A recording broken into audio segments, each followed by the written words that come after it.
Alright, well, we've helped Reno Jackson retrieve the first part of the Staff of Origination.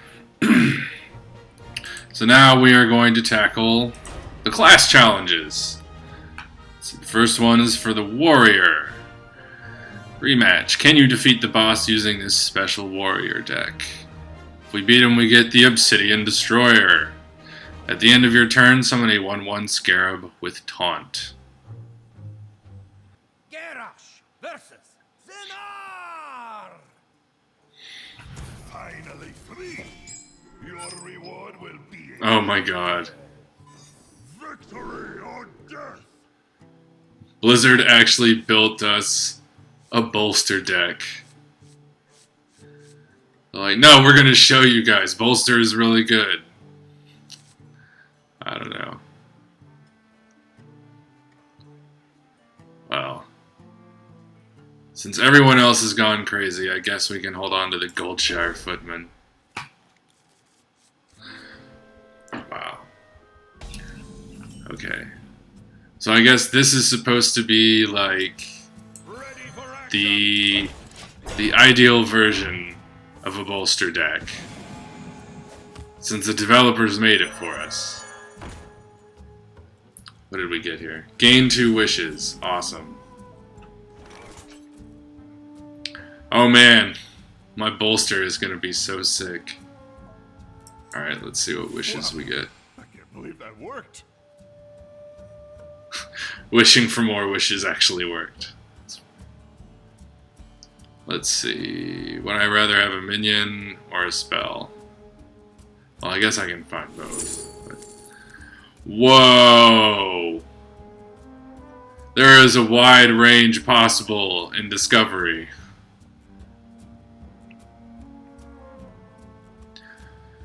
I mean, man, this is a tough one.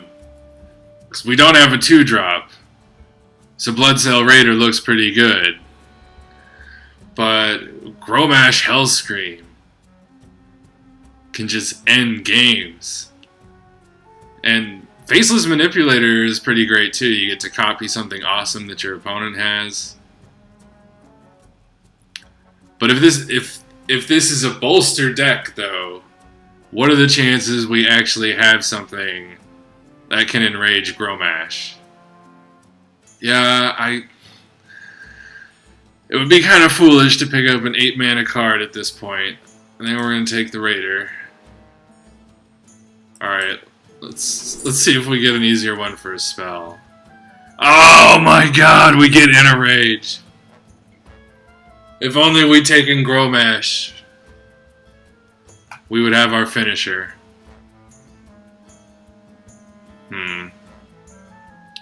Shield Slam is really good.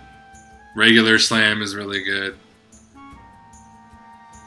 Does he play anything with big health, though? But we actually don't need the card draw because he keeps giving us wishes. So in that case, I guess... Inner Rage has more utility. And, yeah,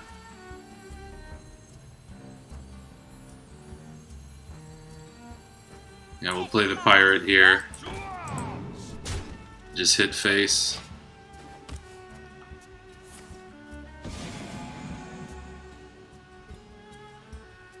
Coming up, Fierce Monkey.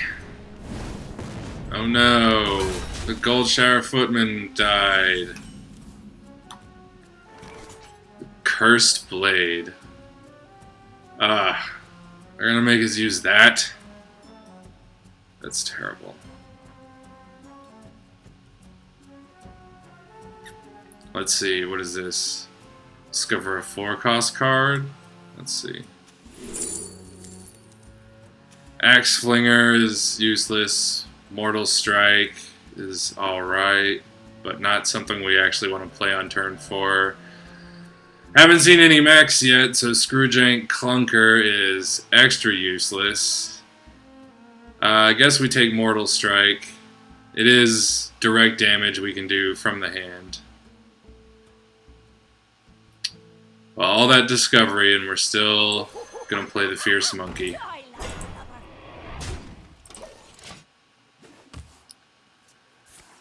Alright, if he doesn't kill the monkey, next turn we got our sick Goldshire bolster combo. Oh, man. He torched our monkey. Oh, wait, can we still pull off a sick bolster combo? I think we can. Wait, let's see if we can discover a 4-cost taunt. No. Well, Stormwind Knight is useless. Mortal Strike, we already have one, but it's better than Arathi Weaponsmith because we already have 2 weapons in hand. So we don't want to play a minion that overwrites our weapon. I guess we're just gonna have some reach damage.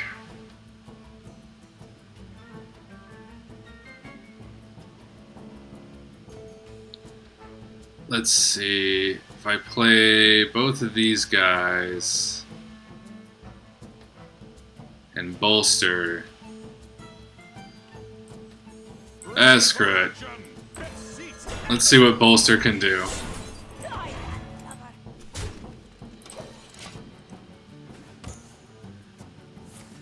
He can't flame strike or anything yet. Let's see. Discover a 4-cost card.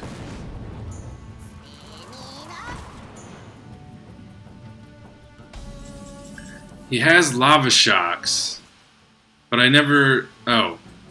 No, that doesn't have Overload. Yeah, I never see him cast anything with Overload. Oh, wow. This is going to be another...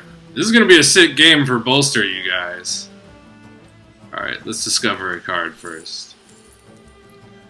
Arathi Weaponsmith, no. Baron Rivendare, no. Man, with Kor'kron Elite, we're going to have a lot of burst damage. But this turn, I think we're going to bolster. I have now used bolster more times in this one game than I have ever. King's Defender, a 3/3 weapon. Man, the value.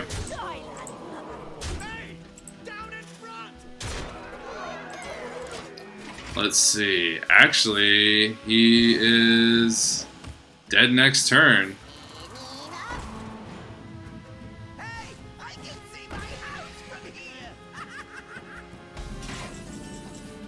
Wow. I totally destroyed him with my sweet bolster deck.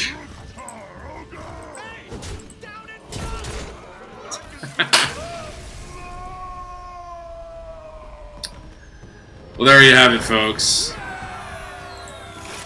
Bolster is viable. Blizzard proved it. And we got ourselves a shiny Obsidian Destroyer. I mean, you're probably going to see that card a ton, you know, in the coming weeks because it's new, but I give it a few weeks before all the control warriors, well, all the warriors are just running Dr. 7 again. Warlock Challenge against Sunraider Ferrix. We get the Dark Peddler. This one will probably be more challenging for me because I don't play Warlock at all. Gul'dan versus Sunraider Ferrix. The rod of the sun is mine. Your soul shall be mine. Wow, they want us to use the Ancient Shade. It just seems like an incredibly bad idea, though. Oh, what the hell. It's a new card. Let's try it out. I guess it can grab the rod for us. I am invincible. Well, we're gonna curve out pretty good, I think.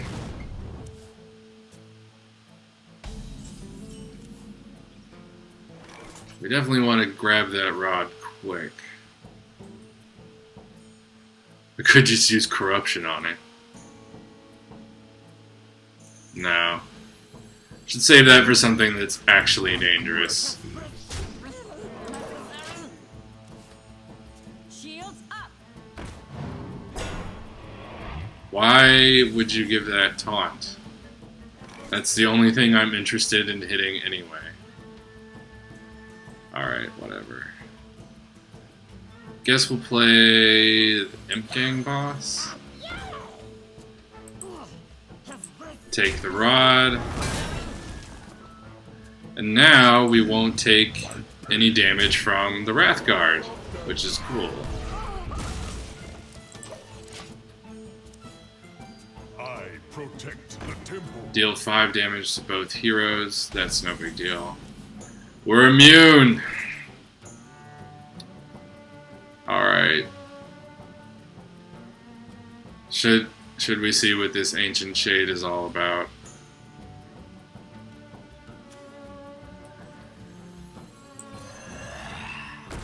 Ancient curse. Hopefully we have the rod on our side when we finally draw that. But, yeah. We'll trade the Imp into that. It's 5 free damage to him. We're still immune.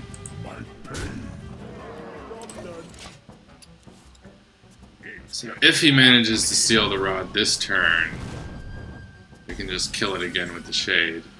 It's a pretty weak turn for him.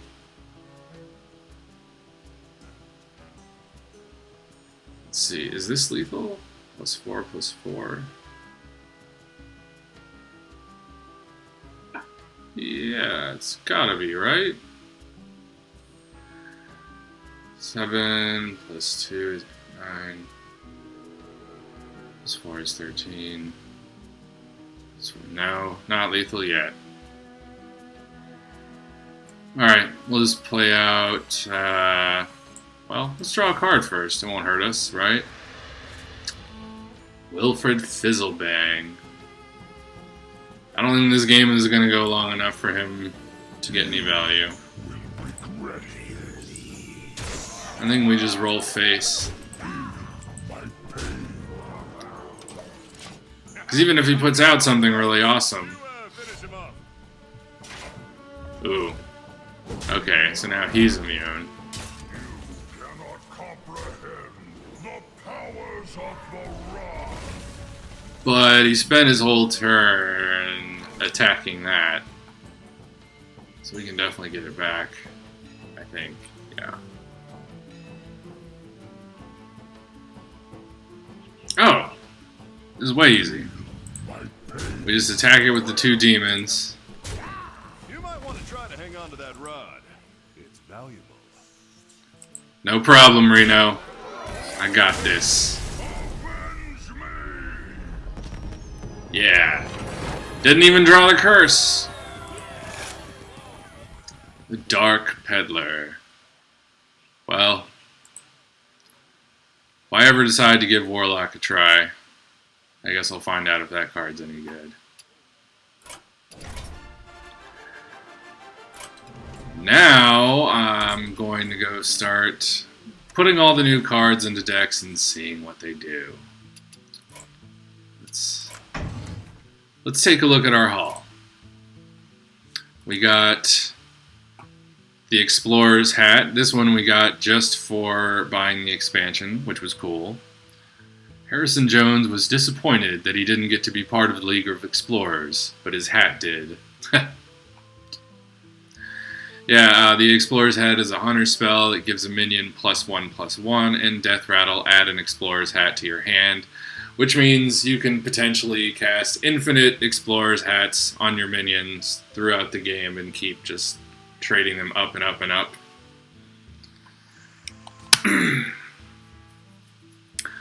A lot of people have kind of poo-pooed this card, saying that it's not better than using your hero power, and I think it depends on the situation. Like, sometimes in the early game, you might have a turn where you curve out awkward, and an extra 2 damage to the face won't really matter, but an extra point of damage on one of your minions means that it can trade up and kill a Yeti or something. So, I'm looking forward to playing around with Explorer's Hat. What else do we get? The Forgotten Torch. This is a 3-mana spell. It deals 3 damage. Then it shuffles a Roaring Torch into your deck, and that deals 6 damage, also for 3 mana. So you get a 3-mana Fireball sometime later, which is pretty cool. Why does a Forgotten Torch turn into a Roaring Torch with no provocation? It's one of life's many mysteries. Yes, why? That's a clever bit of storytelling in the card, too, because it seems like in all the Indiana Jones movies, all the adventure movies of that era, someone would always forget or drop a torch, which would then cause a scene-stealing, fire-blown set piece where people have to escape from a burning building, a burning something.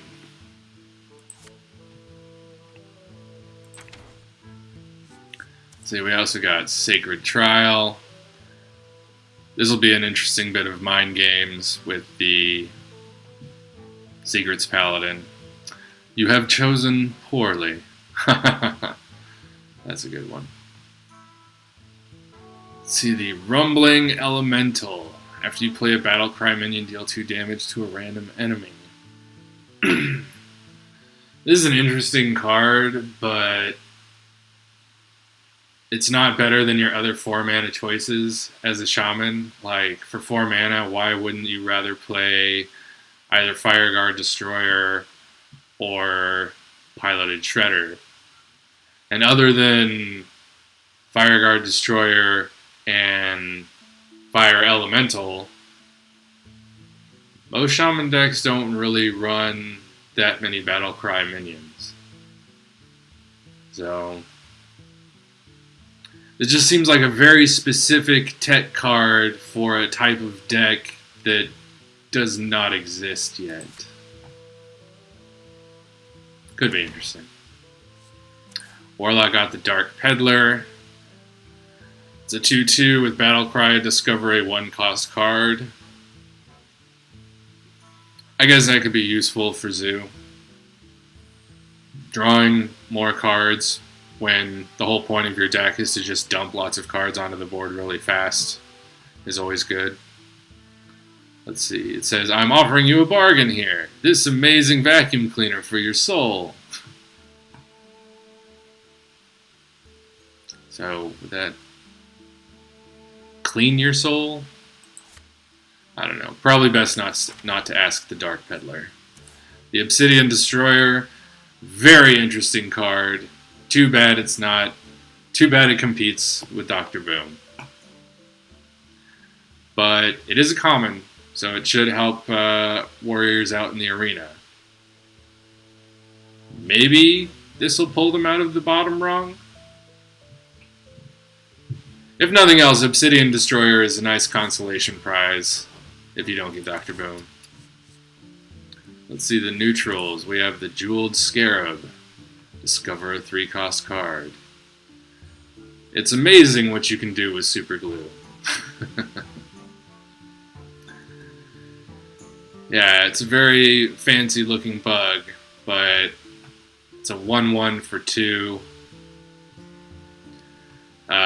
It does draw you a card on curve, so theoretically you'll be able to have a good turn 3, but if your turn 2 is that weak, no.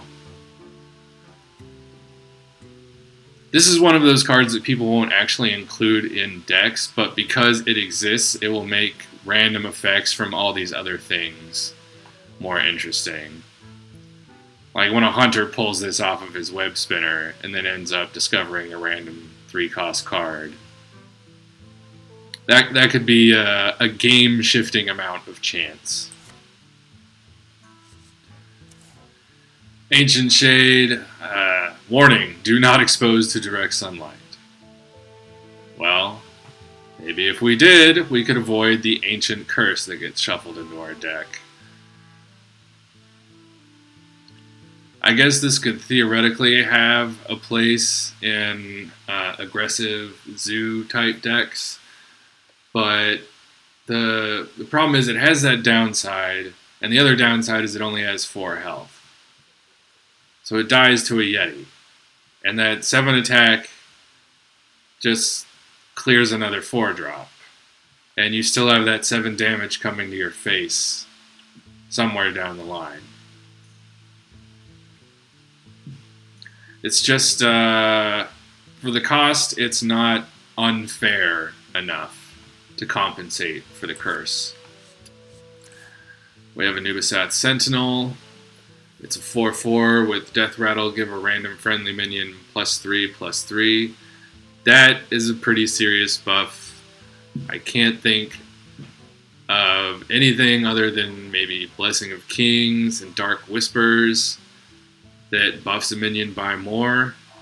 That's an amount that turns one of your wimpy early game tokens into like a mid-range minion, or turns a mid-range minion into a late game minion. So it's not an insignificant buff, but it's on a pretty insignificant body.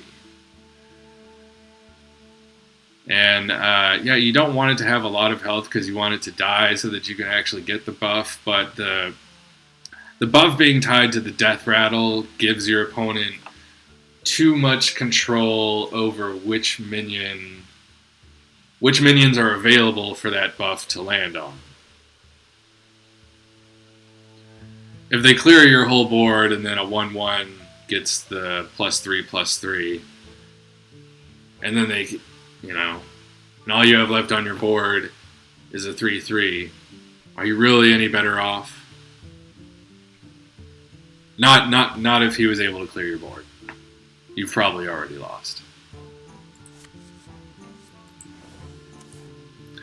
The Genie of Zephyrs is a really interesting card. The fact that it lets you double dip on all of your buff spells. I mean, Paladins are going to want to play around with this card because they've got Blessing of Might, Blessing of Wisdom, Blessing of Kings, Blessing of Seal of Champions.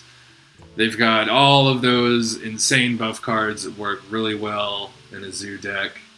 And just, if you have a minion on the board, or a couple minions on the board, going into like turn 5 or 6, and you know that you have a bunch of buff spells you're about to let off, maybe play this guy the turn beforehand.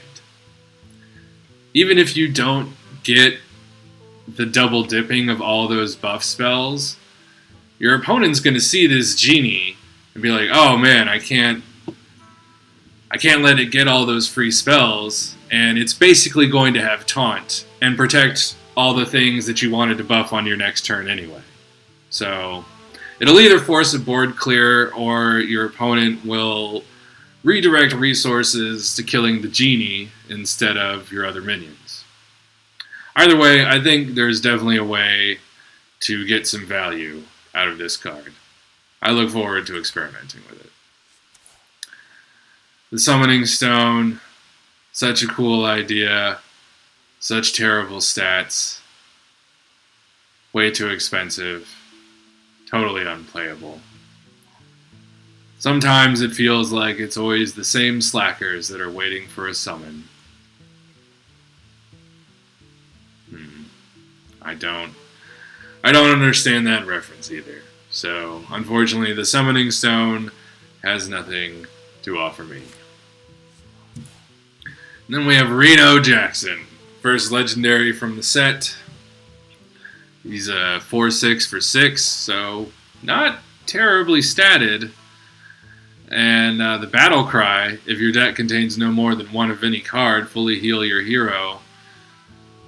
That's pretty incredible. That is a game-changing amount of health, especially against those decks that rely on a set amount of burn damage to kill you from 15 or whatever.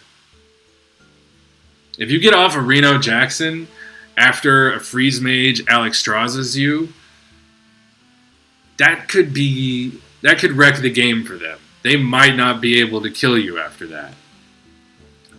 Let's see, what does it say about Reno here? He's a 4-time winner of the Best Accessorized Explorer Award. Well, that I believe, because his hat seems like a pretty cool card. Or wait, am I wrong? Didn't it say it was Harrison's hat? Yeah. It's actually Harrison's hat. Anyway, the Explorer's hats, they look cool. They give you +1/+1. And no matter how many times you lose it, it always comes back to you. They seem like some cool cards. I'm going to mess around with them. And maybe I'll have some highlights for you guys later. In the meantime, the League of Explorers is live. It's a lot of fun. I highly recommend you try it out. I'm Doc Awesome. Thanks for watching. Like and subscribe if you enjoyed it.